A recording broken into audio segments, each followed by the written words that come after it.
Welcome to the Church Renewal Podcast from Flourish Coaching. I'm Jeremy. I'm Matt. Today, we're going to take a second look at the broader church transitioning field, and I'm going to ask Matt about the specifics that distinguish Flourish coaches from other organizations that work in this same space. You might be surprised by some of our conversation today. If you didn't catch the first part of this conversation, you'll find it linked below in the episode notes. Welcome back to the Church Renewal Podcast. Hey, Matt, how you doing? Doing pretty good, Jer. How are you? I'm doing well. I'm Jeremy Cifarotti. He is Matthew Bolling. This has been brought to you by Flourish Coaching. There's a jingle in my head that you can't hear. Matt, this is the final episode in Season 3 of the Church Renewal Podcast. Thank you for the opportunity and the privilege of doing this with you. I have really enjoyed this. For this final episode, the question here is, what's the difference with the Flourish model? What's the Flourish flavor? Is there a benefit to using a Flourish transitional pastor? So question number one, who are your main competitors in this space? Yeah, I actually don't like thinking about it that way, but I realize that's why I set you up. That's why you set me up. Yeah, I don't like. I like to think of us as collaborators than competitors. So there are some other organizations, and we actually, I am glad to say, are friendly among all of us.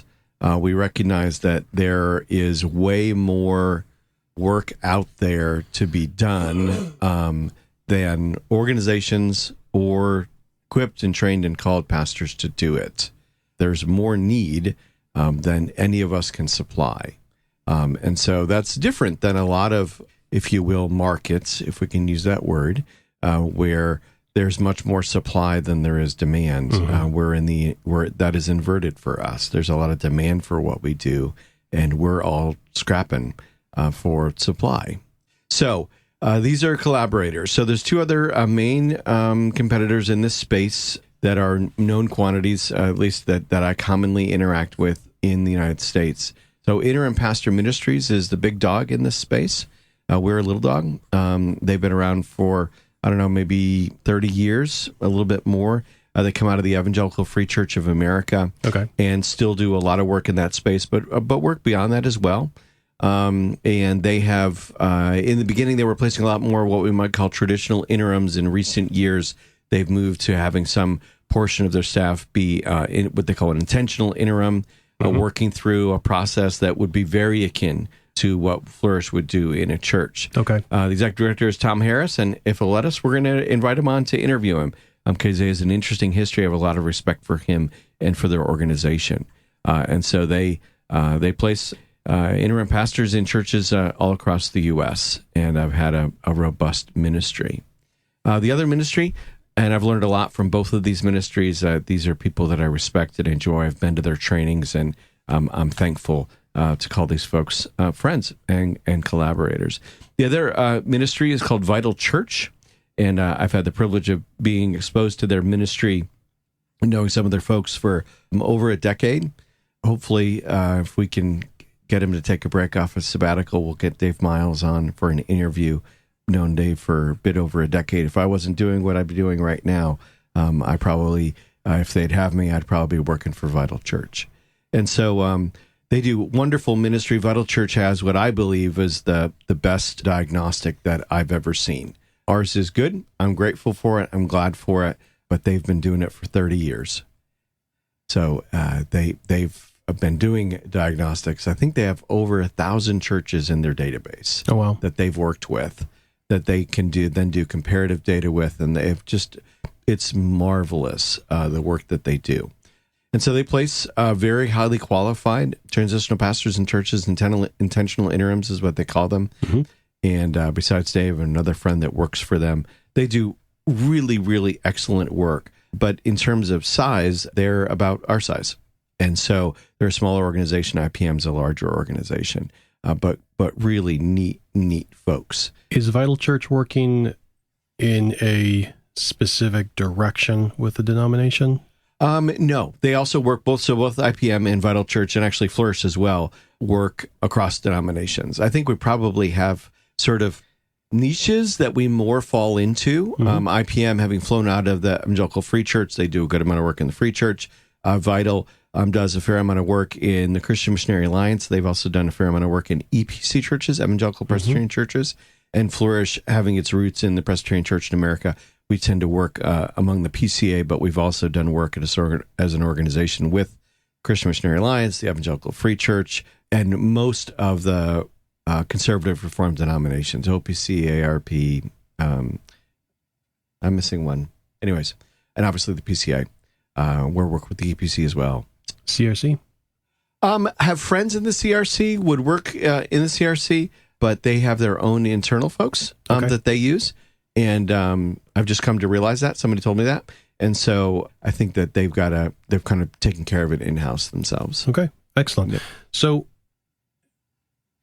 now that we've established this is a collaborative effort, and I know that you will recommend people who come to you looking to be clients or look information, you will recommend to them to go to IPM or Vital, and that's a two-way street there between the three of you guys. Yep. What then is distinct about the TPs that Flourish is providing? Well, as an organization, here's what I would say is distinctive. Neither of these organizations can lead a church through, none of these other organizations, Vital or IPM, can lead a church through a transitional process completely as an external coach. So Vital will do a diagnostic external to the church without placing a transitional pastor there. But then anything from that point on requires somebody to be on the ground. Flourish is able to do not just that first phase of assessment as an external coach, but we can also take a church through the next two phases as well. So we can take them through envisioning and pastor search, and we can do that all from the outside. That's the most affordable version of a transition process. Mm-hmm. So that's distinguishing. The PCA, some of our listeners will probably have, that would be their background. The PCA has, what's the way to put it that is kind? Fairly rigorous requirements for ministers to work within its bounds. I think that was very kind, Matt. I was trying. This is very diplomatic. I was trying. And so it's difficult for organizations that are external to the PCA to do work with inside of the PCA. Flourish is not affiliated officially with the Presbyterian Church in America, but the three of us who founded it, we're all PCA pastors, our board members are PCA pastors or ruling elders. I'm ordained in the PCA. All of the current transitional pastors that I have are ordained in the PCA. And so because we come from the inside, we're able to work very effectively in the PCA, and our things are tuned for it. Okay. And because of that, they're also easily adapted to other Presbyterian and Reformed denominations. And so we've not had a barrier, and even easily adapted to other evangelical denominations. So again, the privilege that we've had to work with Christian Missionary Alliance Church, Evangelical Free Churches, so that may be our route, but we can flex with it as well. So someone's listening to this and they're saying, hey, this all sounds good. I don't really think Flourish is where I want to go, but I do think that this is a direction that my church should be considering. What is your advice to them? Yeah, I immediately put them in contact with both of my other colleagues at IPM and at Vital, because I think I respect their work. I think that they would deliver well, and we want to keep that as a two-way street. Would you still invite them to reach out to you? Yeah, absolutely. And I got consistently, there's this passing back and forth of people, because I think I'm very open to the fact that we may not be suitable to help your church, and somebody else may be more suitable. And I'm okay with that. And I don't want to be desperate for clients in a way that we try and help somebody, but we're actually a mismatch for them, and Vital or IPM would be a better match for them. So then I'm going to assume that there's not like some white elephant gift exchange church out there that keeps on being handed off between the three of you guys. I sure hope not. Okay. I sure hope not. Awesome. Matt, this brings us to the end of season 3. What? Of the We're Church done? Renewal podcast. Come on. There's no way. Maybe we should do this again on a different topic. I am wide open to that.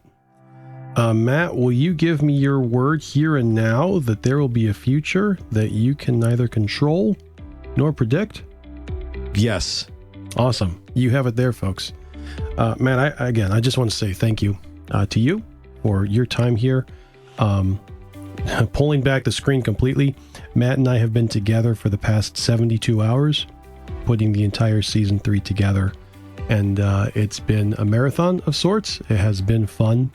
I hope to you, dear listener, that this has been beneficial. That's our goal in doing this. We do encourage you, if you have questions, please reach out with them. We would love to get more information into your hand.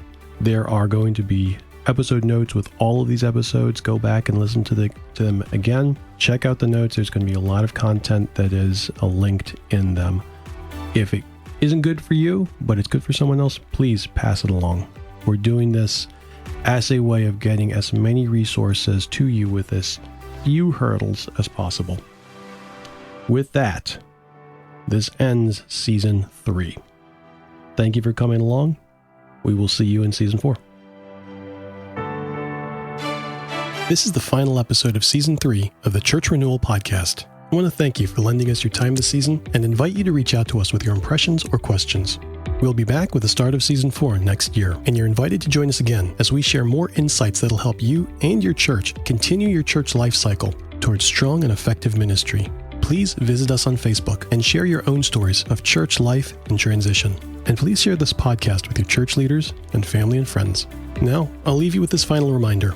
There's only one fully satisfying reason that this day dawned. That is that Jesus is still gathering his people, and he's using his church to do it. For Matthew Bolling and Flourish Coaching, this is Jeremy Cifarotti. So long.